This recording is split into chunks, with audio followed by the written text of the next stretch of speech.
नमस्कार, मैं GRS news के लिए गिरीश चक्रवार। आज के इस ब्लॉग में मैं बात करूंगा कांग्रेस की उस बहुत प्रशिक्षित सूची के संबंध में जो कि उन्होंने मध्य प्रदेश की 144 और छत्तीसगढ़ की 30 सीटों पर नाम की घोषणा की है। लेकिन राजस्थान में जिस तरह कांग्रेस ने एक भी सीट की घोषणा नहीं की है, उसे देखकर ऐसा महसूस हो रहा है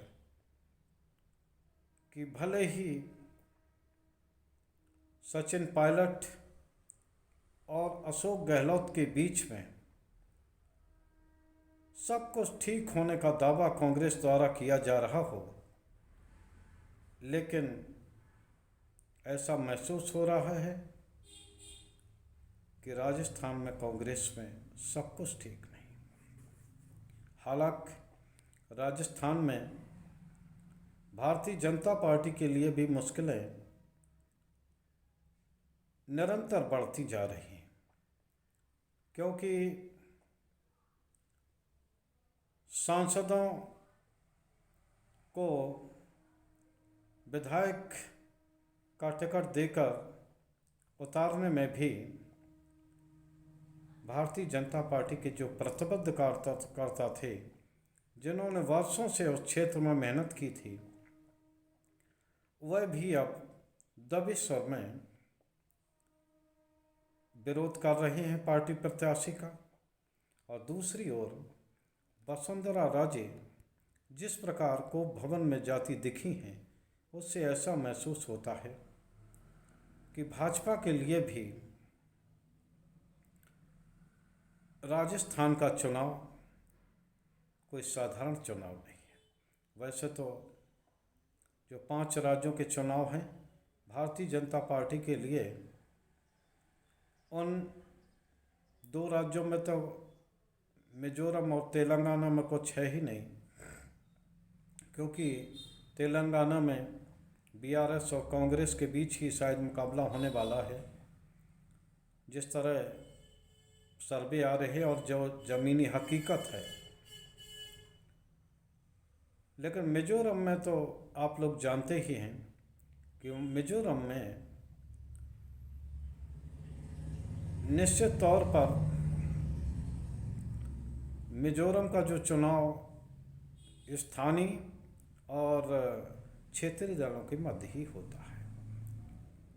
हाँ, ये अलग बात है कि उसमें राष्ट्रीय दलों के लिए करने के लिए खास कुछ है नहीं।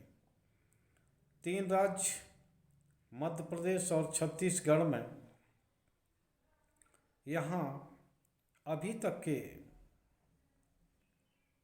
अनुसार कांग्रेस को कुछ बढ़त है।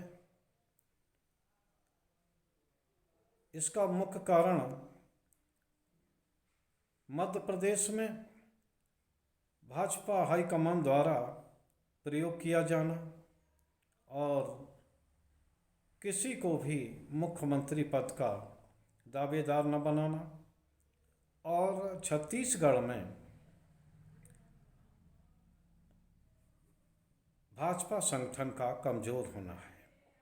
मध्य प्रदेश में हालांकि राष्ट्रीय स्वयंसेवक संघ ने बहुत काम किया है, लेकिन जिस तरह से वह भी अभी भी भ्रम की स्थिति में है कि आखिर भाजपा का केंद्रीय नेतृत्व क्या चाहता है। बहुत मुश्किल से उन्होंने मध्य प्रदेश में एक बहुत अच्छी लहर पैदा की थी। आप भी जानते हैं कि करीब 4 बार से 20 साल करीब हो गया मुख्यमंत्री शिवराज सिंह वहाँ लगातार सबसे ज़्यादा बार मुख्यमंत्री रहने वाले शख्स के रूप में अवतरित हुए। छत्तीसगढ़ में जो रमन सिंह का प्रभाव था, उसको भी केंद्रीय नेतृत्व ने ख़त्म कर दिया है। और राजस्थान में आप लोग जानते ही हैं किस प्रकार से जो वसुंधरा राजे को साइडलाइन केंद्रीय नेतृत्व द्वारा किया गया है, निश्चित तौर पर उसका खामियाजा भारतीय जनता पार्टी तो भुगतेगी। मध्य प्रदेश में जिस तरह का हिंदू का सॉफ्ट टारगेट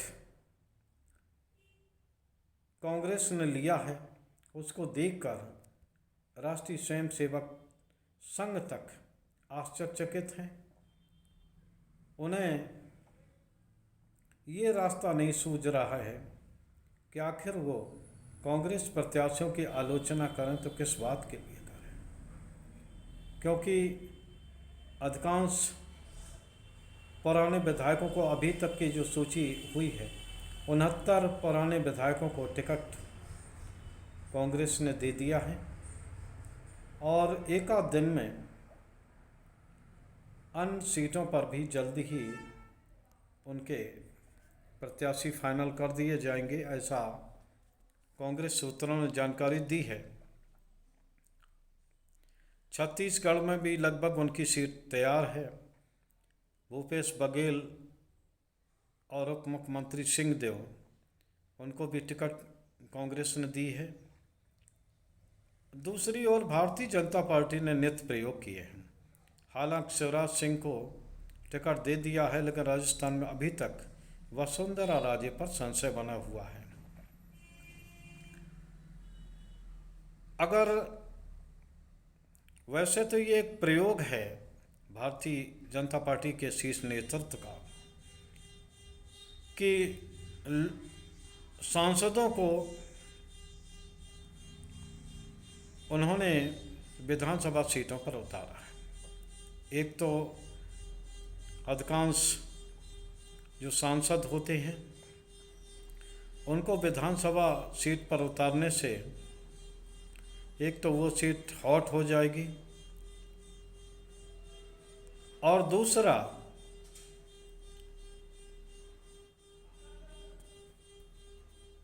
कि एक ये परीक्षण हो जाएगा कि 2024 में क्या सांसद के खिलाफ एंटी कंवेंसी है या सरकार के खिलाफ, इसका भी परीक्षण संभवतः 23 में हो जाएगा। भाजपाई सूत्रों के अनुसार उन्होंने बताया, जैसी जानकारी मिल रही है कि वो 2024 के चुनाव को लेकर बहुत सजग है केंद्रीय नेतृत्व, और वो ये चाहते हैं कि ये एक आध राज्य भले ही गड़बड़ हो जाए, लेकिन केंद्र में जिस तरह पिछली बार तीनों सीटों पर, तीनों प्रदेशों पर विधानसभा चुनाव में भाजपा की हार हुई थी, लेकिन जब थोड़े दिनों बाद लोकसभा का आम चुनाव हुआ तो उसमें भारतीय जनता पार्टी ने क्लीन स्वीप किया।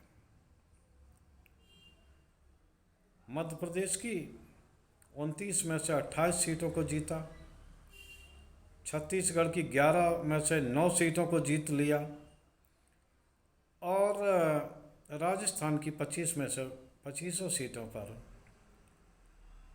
भारतीय जनता पार्टी का कब्जा हुआ। इसीलिए अभी से ये बात कही जाने लगी है कि प्रदेश और केंद्र यानी कि विधानसभा और लोकसभा चुनाव में फर्क होता है।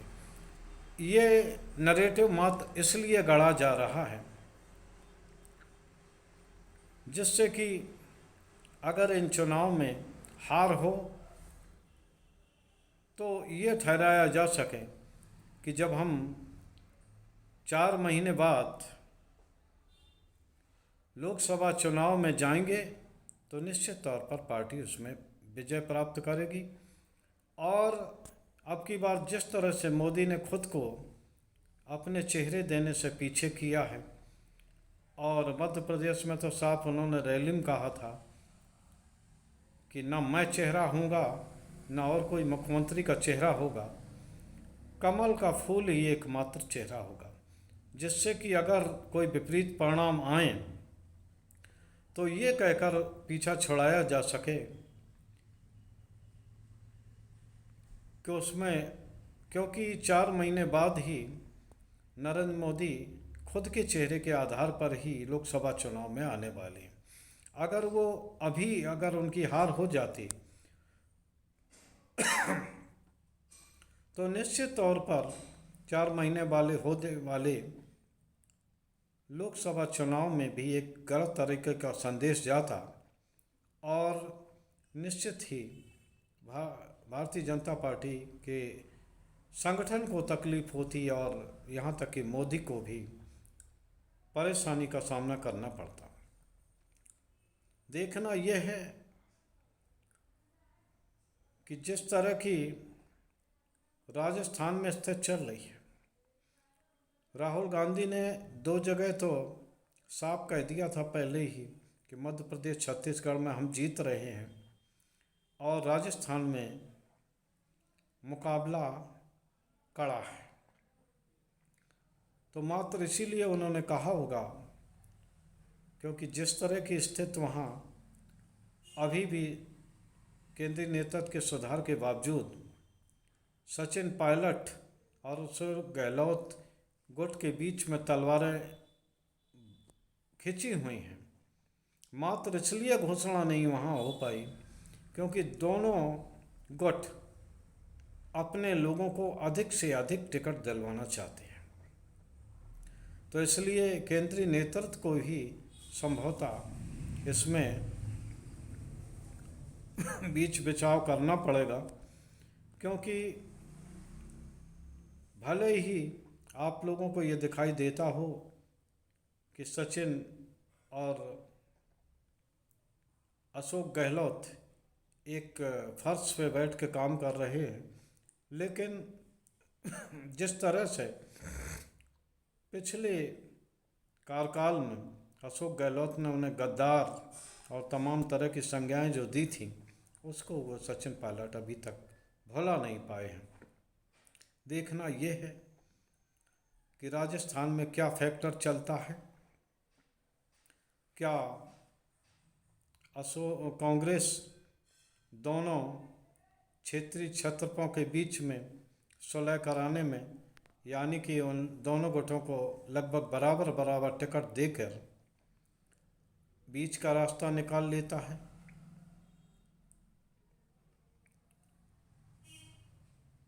या भारतीय जनता पार्टी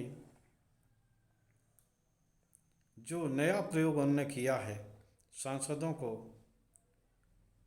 विधायक का चुनाव लड़ाने के लिए, उसमें सफल होती है या असफल होती है, इसकी जानकारी के लिए हम सभी लोगों को 3 दिसंबर तक का इंतज़ार करना होगा। जब रिजल्ट आएंगे तब ये देखा जाएगा कि किस प्रकार से किसके योजना सफल रही है। कांग्रेस का सॉफ्ट हिंदुत्व सफल रहा है या भारतीय जनता पार्टी का नया प्रयोग सफल रहा है। आज के ब्लॉग में बस इतना ही। जय हिंद, जय भारत। कल फिर हम एक नए मुद्दे के साथ आप सब लोगों के बीच होंगे। तब तक के लिए आप हमें आज्ञा दीजिए।